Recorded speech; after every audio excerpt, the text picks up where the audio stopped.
15वीं सदी की यह कहानी है। किसी एक गांव में बहुत ज्ञानी पंडित रहा करता था। पंडित आजू बाजू के सारे ही गांव में बहुत प्रख्यात था और इसी वजह से धनवान भी। पंडित का परिवार ज्यादा बड़ा नहीं था। पंडित अपनी पत्नी के साथ अपने बहुत बड़े घर में अकेला रहता था, क्योंकि पंडित को कोई बेटा नहीं था और एक बेटी थी जिसका विवाह पास के गांव वाले एक श्रीमंत लड़के से हो चुका था।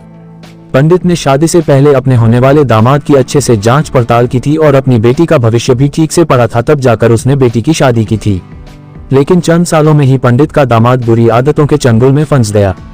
जुआ और शराब की बुरी लत ने उन्हें सड़क पर लाकर रख दिया था। अपने बेटी की ऐसी दुर्दशा देखकर पंडित की पत्नी काफी दुखी होती थी और अक्सर पंडित को कहा करती थी, तुम जाकर उनकी मदद कराओ। पंडित हमेशा अपनी बीवी को ये कहकर उनकी मदद करने के लिए मना कर देता था कि अभी कुछ समय तक उनका बुरा वक्त चलना है। हम चाहे कितनी ही कोशिश कर ले, जो उनके नसीब में नहीं है वह उन्हें नहीं मिल पाएगा। पंडित की ऐसी बातों से उसकी पत्नी काफी दुखी हो जाया करती थी और मन ही मन सोचती थी कि कैसा स्वार्थी पिता है, अपनी बेटी को इतने कष्टों में देखकर भी उसकी मदद करने के लिए मना करता है। आखिर भगवान ने जो इतना सारा धन धान्य दिया है उसका क्या करेंगे? हमें कोई और औलाद भी तो है नहीं, ले देकर एक यही बेटी है और उसके लिए भी कुछ नहीं करेंगे तो किसके लिए करेंगे? पंडित ऐसा नहीं सोचता था।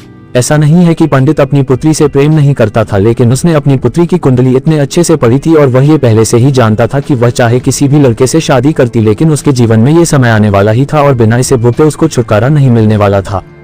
एक दिन खाने पीने के लिए भी मोहताज हो चुके पंडित के बेटी और दामाद उसके घर पर आए। पंडित ने और उसकी बीवी ने दोनों का खूब आदर सत्कार किया और खूब अच्छा खाना खिलाया।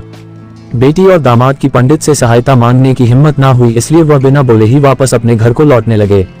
लेकिन माँ तो माँ होती है, पंडिताइन से रहा नहीं गया और बिना पंडित की इजाजत के उसने चोरी छुपे बूंदी के लड्डू बनाकर उसमें सोने के सिक्के रख दिए और बेटी और दामाद को दे दिए, ताकि बेटी और दामाद की कुछ आर्थिक सहायता हो सके।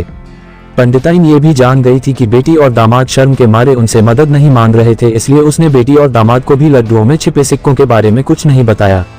जाहिर सी बात है कि जब वो लोग घर पर जाकर लड्डू खाएंगे तो उन्हें उसमें सोने के सिक्के मिल जाएंगे, इस तरह बिना उनके मांगे ही उन तक मदद पहुंच जाएगी। सोचकर पंडिताइन मन ही मन अपने बेटी की मदद करने के लिए खुश होने लगी।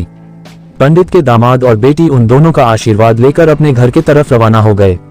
उन दिनों गाड़ियां तो होती नहीं थी, घोड़ा गाड़ी या बैलगाड़ियां चलती थी। पैसे ना होते तो और चीजों की लेन देन से भी व्यवहार होता था। बेटी और दामाद का गांव पंडित के घर से कोसों दूर था, फिर भी पैसों की कमी के चलते वह चलकर अपने गांव की तरफ निकल पड़े। थोड़े दूर ही चले थे कि पंडित की बेटी के पैर में मोच आ गई और अब उसको चलना भी मुश्किल हो गया। पंडित के दामाद ने जब देखा कि उसकी बीवी अब बिल्कुल चलने में सक्षम नहीं है तो उसने एक टांगा अपने घर तक किराए पर ले लिया। दोनों पति पत्नी टांगे में बैठकर घर तक पहुंच गए, लेकिन टांगे वाले को देने के लिए उनके पास पैसे नहीं थे, इसलिए पंडिताइन ने जो बूंदी के लड्डू उन्हें दिए थे वही किराए के तौर पर उस टांगे वाले को दे दिए। टांगे वाला बूंदी के लड्डू को लेकर वहां से चला गया। टांगे वाला अपने घर की तरफ जा रहा था, तब उसे एक हलवाई की दुकान दिखी। उसने सोचा कि थोड़े से बूंदी के लड्डुओं से मेरे घर के लोगों का पेट थोड़ी भरने वाला है, इससे अच्छा मैं इन बूंदी के लड्डुओं को बेचकर उनसे कुछ चावल खरीद लेता हूँ। टांगे वाले ने बूंदी के लड्डू हलवाई को बेच दिए। जिस गांव में वह हलवाई रहता था उसी गांव में एक आदमी ने अपने घर पर पूजा रखी थी और उसी पंडित को उस पूजा के लिए बुलवाया था। पूजा में लगने वाले प्रसाद के लिए उस आदमी ने उसी हलवाई से बूंदी के लड्डू लिए जहां पर उस टांगे वाले ने बेचे थे। हलवाई ने भी उस आदमी को टांगे वाले से खरीदे हुए लड्डू ही पहले दिए, ताकि वह खराब ना हो जाए, क्योंकि वह नहीं जानता था ये लड्डू कब बने हैं। पूजा खत्म होने पर दक्षिणा और बूंदी के लड्डू लेकर जब पंडित अपने घर आया और खाना खाने बैठा तो प्रसाद में लाए बूंदी के लड्डू खाते वक्त लड्डू से सोने का सिक्का निकला। इस घटना को देखकर पंडिताइन की आंखों से आंसू बहने लगे। पंडित ने जब पंडिताइन से उसके रोने का कारण पूछा तो पंडिताइन ने पंडित को सब कुछ बताया और पंडित से उनकी बातों पर भरोसा ना करने के लिए माफी मांगी। पंडित ने पंडिताइन के आंसू पोंछे और कहा कि तुम्हारी तरह मैं भी हमारी बेटी को बहुत प्रेम करता हूँ, लेकिन अगर हम उसकी अब मदद करते हैं तो दामाद हमसे हमेशा ऐसे ही मदद की अपेक्षा रखेगा और अपनी बुरी आदतों को कभी नहीं छोड़ेगा। पंडिताइन भी अब पंडित की बातों से सहमत हो गई। 2-3 महीने बीत गए।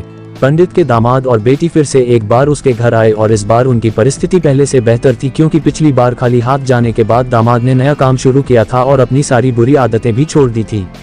दोस्तों, नसीब का लिखा नहीं बदलता, ये कहानी आपको कैसी लगी? क्या आप भी नसीब पर भरोसा रखते हैं या फिर आप उन लोगों में से हैं जो अपना नसीब खुद अपने हाथों से लिखना चाहते हैं? कमेंट में हमें जरूर बताएं और अगर वीडियो अच्छी लगी हो तो लाइक करें और सब्सक्राइब करें हमारे चैनल को। ऐसे ही वीडियो देखने के लिए नेक्स्ट वीडियो में फिर मिलेंगे। जब तक के लिए बाय बाय।